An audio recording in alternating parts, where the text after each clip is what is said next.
Hello दोस्तों, first IAS academy के online platform में आपका पुनः स्वागत है। कल मैंने आप लोगों को 50 क्वेश्चन डिस्कस करा दिए थे। आज अपन कंटिन्यू करते हैं उसके आगे, तो आप पेन कॉपी लेके स्टार्ट हो जाइए। चलिए चलते हैं 51 क्वेश्चन। हिंदुओं में सिख, जैन हिंदुओं में सिख, जैन, बौद्ध सम्मिलित हैं। भारतीय संविधान के किस आर्टिकल में यह वर्णित है? सिख, जैन और बौद्ध के बारे में किस आर्टिकल में दिया गया है? ऑप्शन क्या है इसका? ए 25, बी 26, सी 27 या डी आर्टिकल 28। तो इसका सही आंसर क्या है? ए 25। 25 आर्टिकल में क्या दिया गया है? सिख, जैन और बौद्ध हिंदुओं में सम्मिलित रहेंगे, इसका वर्णन किया गया है आर्टिकल 25, आर्टिकल 25 में। आर्टिकल 25 में ही सिख को कृपाण रखने का अधिकार दिया गया है। सिख लोग जो होते हैं उनको कृपाण रखने का अधिकार किसमें दिया गया है? आर्टिकल 25 में। अगला क्वेश्चन देखते हैं।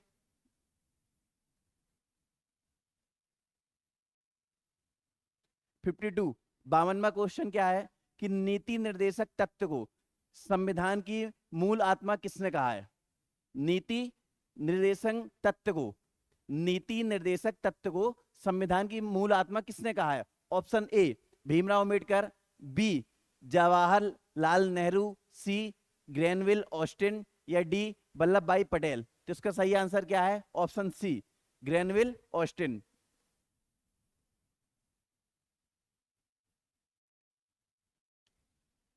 क्लियर है? भीमराव अंबेडकर ने क्या बोला था? आर्टिकल 32, आर्टिकल 32 को संविधान की मूल आत्मा कहा था। किसने कहा था? भीमराव अंबेडकर ने। एक चीज और याद रखना कि प्रस्तावना को संविधान की मूल आत्मा किसने कहा था? तो ठाकुरदास। किसने कहा था? ये आप लिख लीजिए, ठाकुरदास भार्गव।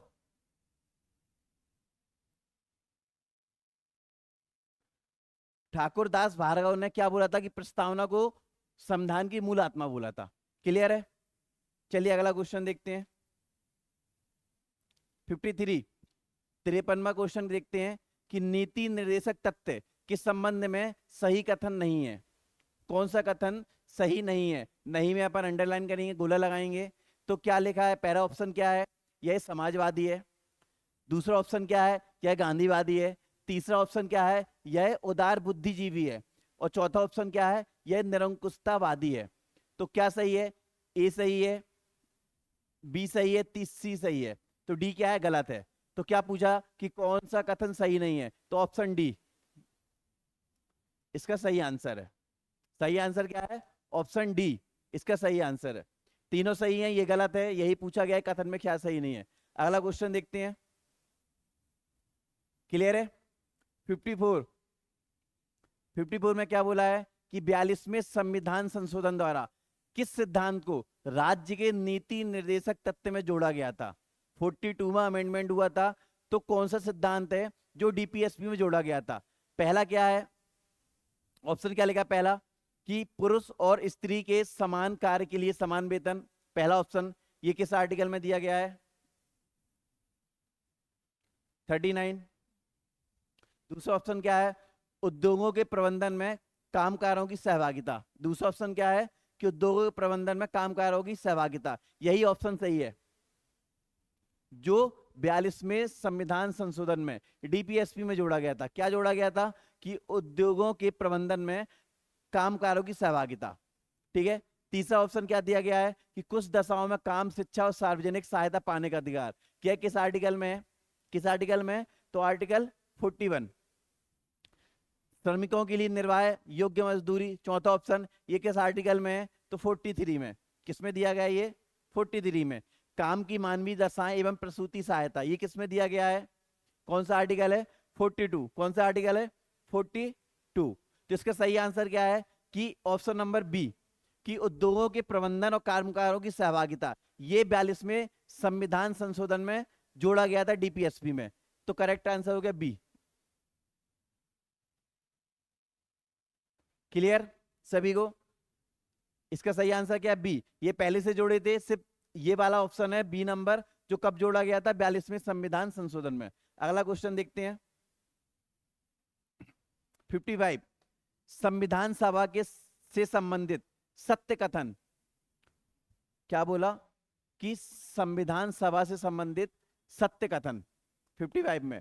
ठीक है, पहली बैठक इसकी कब हुई थी? 9 दिसंबर 1946।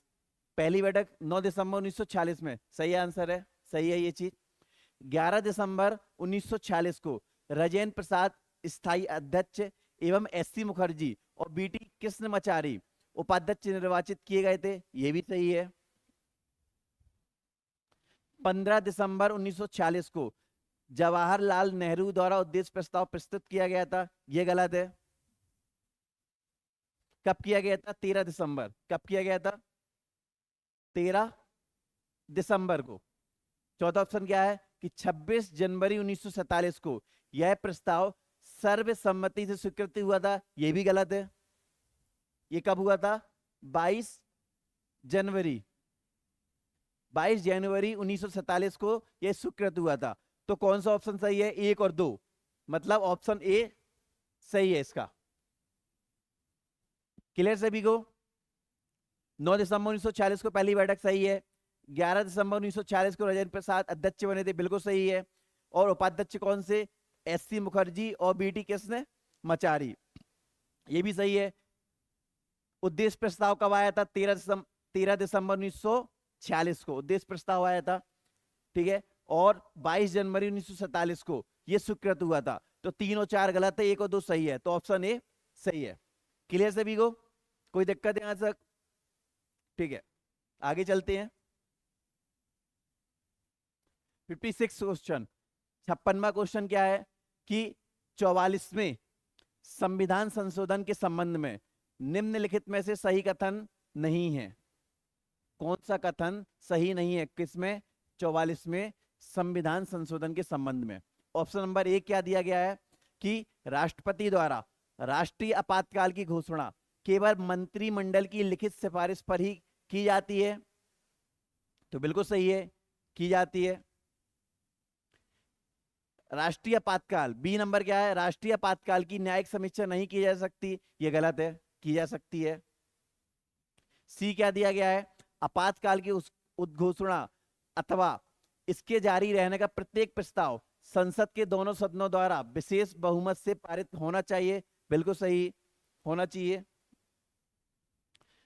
डी नंबर क्या लिखा है? इसके तहत ही संपत्ति के अधिकार को मूल अधिकार से हटाकर विधिक अधिकार बनाया गया था, यह भी बिल्कुल सही है। तो आंसर कौन सा गलत है? बी। तो करेक्ट आंसर क्या हो जाएगा इसका? बी। क्योंकि क्या पूछा गया है कि 42वें संविधान संशोधन के संबंध में क्या कथन सही नहीं है, तो कौन सा कथन सही नहीं है? बी, कि इसकी न्यायिक समीक्षा नहीं की जा सकती, इसकी की जा सकती, इसलिए गलत है। ठीक है, अगला क्वेश्चन देखते हैं 57, कि निम्नलिखित में से सही कथन नहीं है। निम्नलिखित में से सही कथन नहीं है। ए, क्वेश्चन अच्छे से देखना, नहीं लिखा, नहीं में ध्यान देना है ना। ए, कि जनजातियों तथा बहिष्कृत क्षेत्रों के लिए सलाहकार समिति के अध्यक्ष वल्लभ भाई पटेल थे, बिल्कुल सही थे। बी नंबर में क्या दिया गया है? कि संघ शक्ति समिति और संघीय संविधान समिति के अध्यक्ष जवाहरलाल नेहरू थे, बिल्कुल सही थे। सी नंबर में क्या दिया गया है? कि संचालन समिति और प्रक्रिया नियम समिति के अध्यक्ष राजेंद्र प्रसाद थे, बिल्कुल सही थे। डी नंबर में क्या दिया गया है? कि मूल अधिकार की उप समिति के अध्यक्ष एससी मुखर्जी थे, तो ये ऑप्शन गलत है। मूल अधिकार के अध्यक्ष कौन थे उप समिति के? कृपलानी। कौन थे? जेबी कृपलानी। कौन थे? जेबी कृपलानी। एससी मुखर्जी किसके अध्यक्ष थे? अल्पसंख्यक अल्पसंख्यक समिति के अध्यक्ष कौन थे? जेबी कृपलानी मूल अधिकार उप समिति के अध्यक्ष थे, और एससी मुखर्जी किसके थे? अल्पसंख्यक समिति के। तो ऑप्शन डी क्या है इसका? सही आंसर है। क्लियर सभी को? ठीक है, आगे चलते हैं 58, निम्नलिखित में से सत्य कथन है। पहला ऑप्शन क्या है कि 84 में संविधान संशोधन के अनुसार लोकसभा और राज्यसभा में सीटों की संख्या का निर्धारण 2026 तक 1991 की जनगणना के आधार पर होगा। बिल्कुल सही है।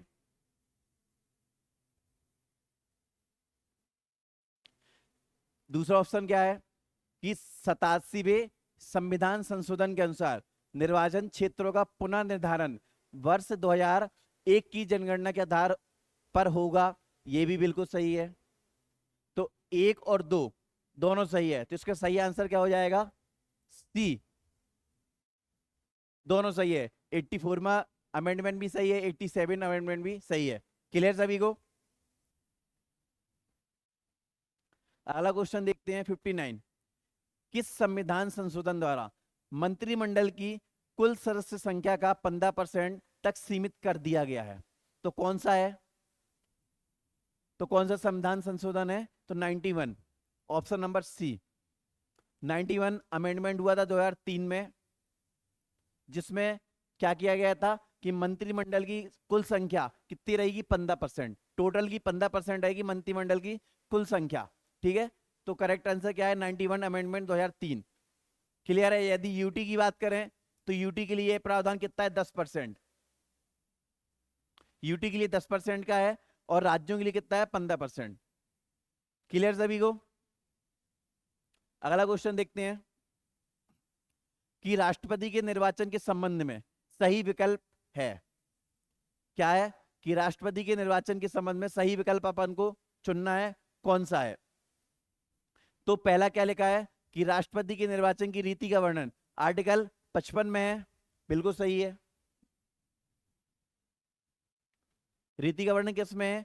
55 में है, तो बिल्कुल सही है। बी नंबर में क्या लिखा है? दूसरे नंबर क्वेश्चन में, दूसरे ऑप्शन में, कि राष्ट्रपति के निर्वाचन हेतु किसी भी सदन के सदस्य होने की अर्हता का वर्णन अनुच्छेद 58 में है। तो ये चीज गलत है। किसी भी सदन का नहीं, सिर्फ किसका? लोकसभा। किसका? लोकसभा। तो ये ऑप्शन क्या हो जाएगा? गलत।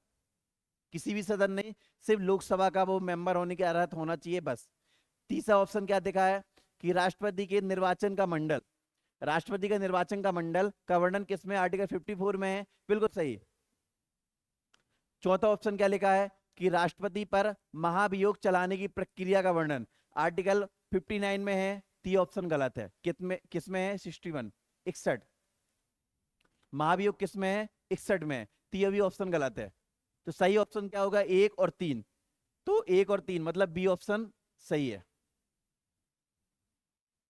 कौन सा ऑप्शन सही है? बी। क्लियर? चलो अगला क्वेश्चन देखते हैं। 61वां है कि पंचायती राज व्यवस्था का मूल उद्देश्य क्या सुनिश्चित करता है? तो पहला ऑप्शन क्या है? जन भागीदारी को बढ़ाना। दूसरा ऑप्शन है लोकतांत्रिक विकेंद्रीकरण को प्रबल बनाना। तीसरा ऑप्शन है स्थानीय स्तर पर विकास को सुनिश्चित करना। चौथा ऑप्शन है लोक कल्याणकारी राज्य की स्थापना करना। तो चारों ऑप्शन इसके सही हैं।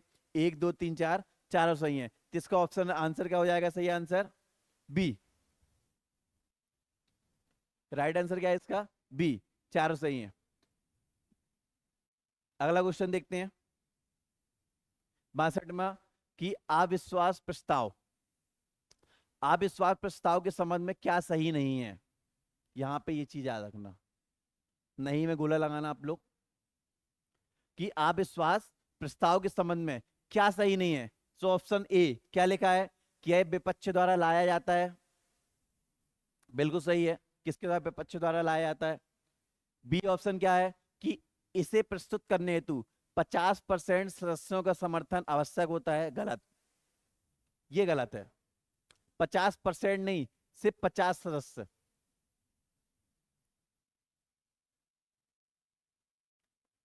क्या? 50% नहीं, 50 सदस्य। ये ऑप्शन गलत है। तीसरा क्या लिखा है? सी ऑप्शन क्या है कि इस प्रस्ताव के पास होने पर सरकार को इस्तीफा देना पड़ता है। बिल्कुल सही, देना पड़ता है। डी ऑप्शन क्या है कि भारत में प्रथम अविश्वास प्रस्ताव जवाहरलाल नेहरू की सरकार के विरुद्ध जीवी के कृपलानी द्वारा 1963 में प्रस्तुत किया गया था। बिल्कुल सही। ये चीज याद रखना आप कि पहला अविश्वास प्रस्ताव कब आया था? नेहरू जी की सरकार के विरुद्ध आया था। किसके द्वारा लाया गया था? जेबी कृपलानी। और कब लाया गया था? 1963 में। क्लियर है? तो इसका ऑप्शन आंसर क्या हो जाएगा सही? बी। ठीक है। कितना समर्थन चाहिए रहता है? सिर्फ 50 सदस्यों का। कितना समर्थन? 50 सदस्यों का। अगला क्वेश्चन देखते हैं।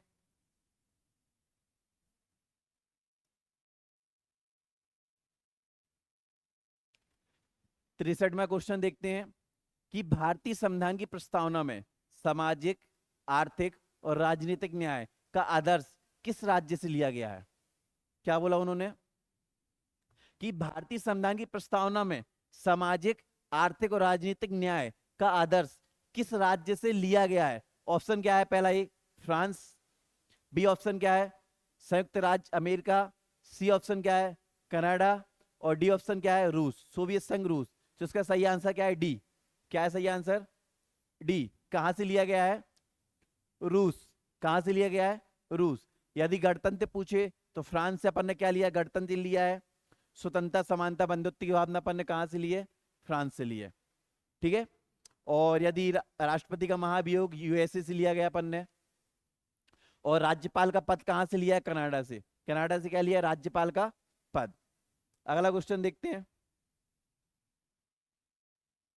64वां कि भारतीय संविधान सभा एक दलीय देश में एक दलीय निकाय थी, यह कथन किसने कहा? किससे संबंधित है?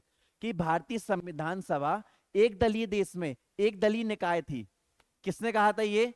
तो ग्रेनविल ऑस्टिन ने। किसने कहा था? Granville Austin.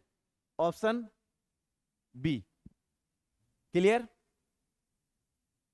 अगला क्वेश्चन देखते हैं। 65वां कि 26 जनवरी 1950 से लेकर 1952 तक अंतरिम संसद के रूप में किसने कार्य किया? अंतरिम संसद के रूप में किसने कार्य किया था? ऑप्शन क्या है? भारतीय परिषद, ए। बी ऑप्शन क्या है? संविधान सभा। सी ऑप्शन क्या है? प्रारूप समिति। डी ऑप्शन क्या है? इनमें से कोई नहीं। तो इसका राइट आंसर क्या है? बी, संविधान सभा। अंतिम संसद के रूप में किसने कार्य किया था? संविधान सभा ने। क्लियर सभी को? समर्थ, समझ में आ रहा है कि नहीं? आ रहा है ना? गुड। अगला क्वेश्चन देखो। 66वां कि संविधान सभा का मुख्य पैरोकार, मुख्य चीफ ड्राफ्टमैन, मुख्य पैरोकार किससे नियुक्त किया गया था? ऑप्शन सुनो। पहला बी एन राव, दूसरा ऑप्शन एच वी अयंगर, तीसरा ऑप्शन एल एन मुखर्जी, और चौथा ऑप्शन भीमराव अम्बेडकर। तो राइट आंसर क्या है इसका? L N Mukherjee, option C. L N Mukherjee को मुख्य प्रारूपकार, चीफ ड्राफ्टमैन नियुक्त किया गया था संविधान सभा का। क्लियर? सभी को आया समझ में? आ रहा है ना? अगला क्वेश्चन देखते हैं। 67वां क्वेश्चन देखते हैं कि भारतीय संविधान की संघीय विशेषताएं, भारतीय संविधान की संघीय विशेषताएं। तो द्विसदनीय विधायिका ये है, राज्यपाल का पद नहीं है, एकल विशेषता ये, लचीला संविधान ये भी नहीं है, स्वतंत्र न्यायपालिका है। तो एक और चार, ऑप्शन ए। ऑप्शन ए क्या है? सही आंसर है। द्विसदनीय विधायिका और स्वतंत्र न्यायपालिका। ठीक है। ये क्या है? अपने संघीय विशेषताएं संविधान की। क्लियर? अगला क्वेश्चन देखते हैं। 68वां क्वेश्चन कि संसद की संयुक्त बैठक किस परिस्थिति में नहीं बुलाई जा सकती? संसद की संयुक्त ज्वाइंट सिटिंग है ना, कब नहीं बुलाई जाती? तो ऑप्शन क्या है? ए संविधान संशोधन विधेयक, बी वित्त विधेयक, सी साधारण विधेयक, या डी नए निर्वाचन के पश्चात। तो कब नहीं बुलाई जाती है? तो संविधान संशोधन विधेयक में संयुक्त बैठक नहीं बुलाई जाती है, याद रखना। और किस में नहीं बुलाई जाती है? धन विधेयक,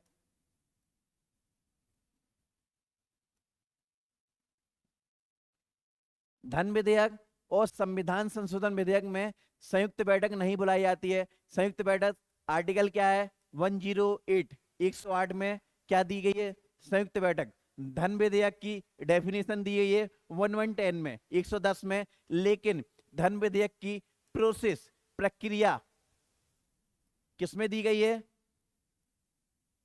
109। याद रखना धन विधेयक और संविधान संशोधन विधेयक में संयुक्त बैठक का प्रावधान नहीं है, ठीक है। लेकिन याद रखना कि संयुक्त बैठक 108, धन विधेयक की डेफिनेशन परिभाषा 110 में, लेकिन इसकी विशेष प्रक्रिया प्रोसेस 109 में दी गई है 109 में धन विधेयक की। वित्त विधेयक के बारे में प्रावधान कौन से आर्टिकल में 117 117 आर्टिकल में किसके बारे में बताया गया है वित्त विधेयक के बारे में। क्लियर। अगला क्वेश्चन देखते हैं उच्चतम 69वां क्वेश्चन है। उच्चतम और उच्च न्यायालय क्रमशः अनुच्छेद 129 और 215 के तहत अभिलेख न्यायालय होंगे। क्या बोला तो 129 और 215 में किसका वर्णन है अभिलेख न्यायालय का। यहां अभिलेख न्यायालय से क्या तात्पर्य है 129 में है उच्चतम न्यायालय का अभिलेख न्यायालय, उच्च न्यायालय का अभिलेख न्यायालय क्या है 215 में। तो अभिलेख न्यायालय से क्या तात्पर्य है तो ऑप्शन नंबर ए क्या है कि न्यायालय की कार्यवाही एवं उसके फैसले सार्वकालिक अभिलेख व साक्ष्य के रूप में रखे जाएंगे। बिल्कुल सही, रखे जाएंगे। बी नंबर क्या है दूसरा ऑप्शन है कि इन्हें न्यायालय की अवमानना पर दंडित करने का अधिकार है। बिल्कुल सही है।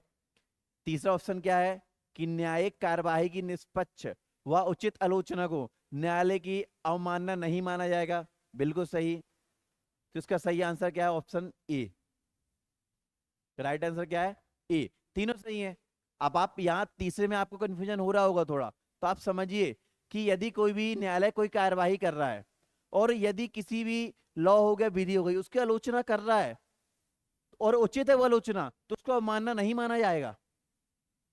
न्यायिक कार्यवाही की यदि आलोचना हो रही है तो उसको न्यायालय की अवमानना नहीं माना जाएगा। सही है ऑप्शन, ठीक है। अगला देखो 70वां क्वेश्चन कि संयुक्त लोक सेवा आयोग का गठन निम्नलिखित में से किसके द्वारा किया जाता है। संयुक्त लोक सेवा आयोग ज्वाइंट पब्लिक सर्विस कमीशन का गठन किसके द्वारा किया जाता है तो ऑप्शन क्या है भारत के राष्ट्रपति, बी ऑप्शन क्या है भारतीय संसद, सी क्या है संघ लोक सेवा आयोग और डी क्या है राज्य के राज्यपाल। तो इसका सही आंसर क्या है भारतीय संसद।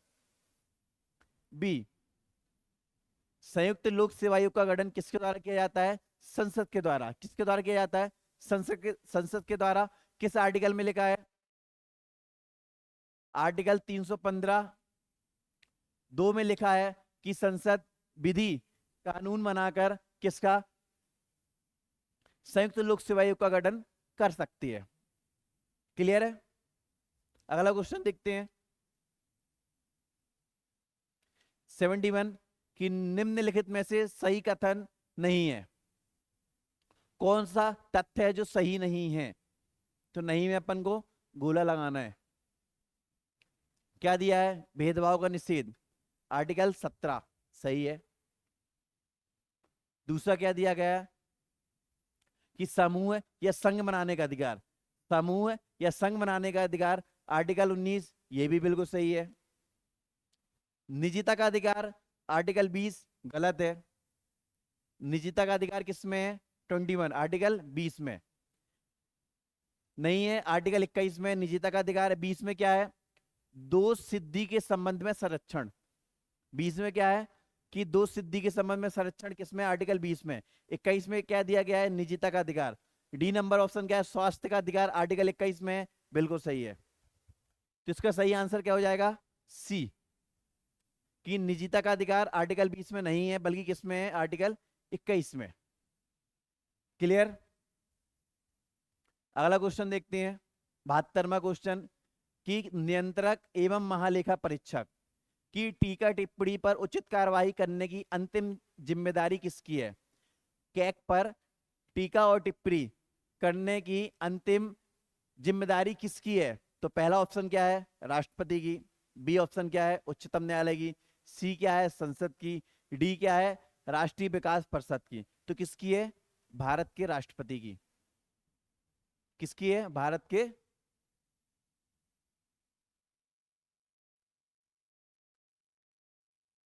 भारत के राष्ट्रपति की। तो सही आंसर क्या है, ऑप्शन ए। क्लियर सभी को? गुड। अगला क्वेश्चन देखते हैं।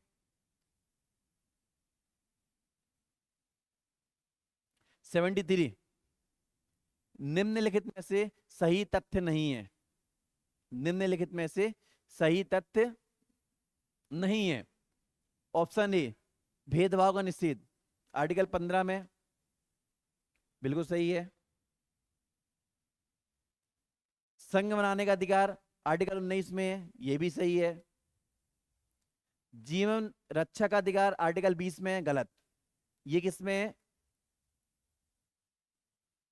आर्टिकल 21 में। किसमें है, 21 में। संवैधानिक उपचारों का अधिकार 32 में है, बिल्कुल सही है। तो इसका सही आंसर क्या हो जाएगा, सी। क्लियर है कि जीवन रक्षा का अधिकार किसमें है, आर्टिकल 21, 21 में है। अगला क्वेश्चन देखते हैं।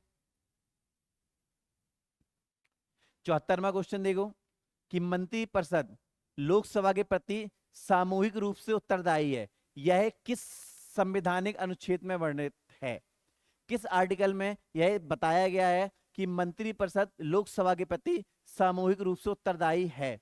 कौन सा आर्टिकल है, तो इसका सही आंसर क्या है, 75(3) बी। 75(3) में कहा गया है कि मंत्रिपरिषद लोकसभा के प्रति सामूहिक रूप से उत्तरदायी है। क्लियर सभी को?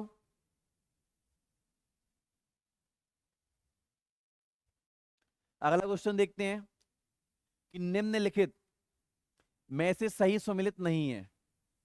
निम्नलिखित में से सही सुमेलित नहीं है। तो ऑप्शन नंबर ए, तृतीय अनुसूची, वेतन भत्ते पेंशन, ये सही है क्या, नहीं, गलत है। वेतन भत्ते पेंशन किसमें है, सेकंड, दूसरी अनुसूची में। ठीक है, तीसरी अनुसूची में क्या है, शपथ, क्या है, ओथ। शपथ तीसरी में है और वेतन भत्ते पेंशन किसमें है, दूसरी अनुसूची में। चौथी अनुसूची में क्या दिया गया है कि राज्यों का राज्यसभा में प्रतिनिधित्व, सही है। 8वीं में भाषा, बिल्कुल सही है। 7वीं में क्या है, केंद्र एवं राज्य के मध्य शक्तियों का विभाजन, बिल्कुल सही है। तो इसका सही आंसर क्या है, ए। राइट आंसर क्या है इसका, ए। क्लियर, धन्यवाद।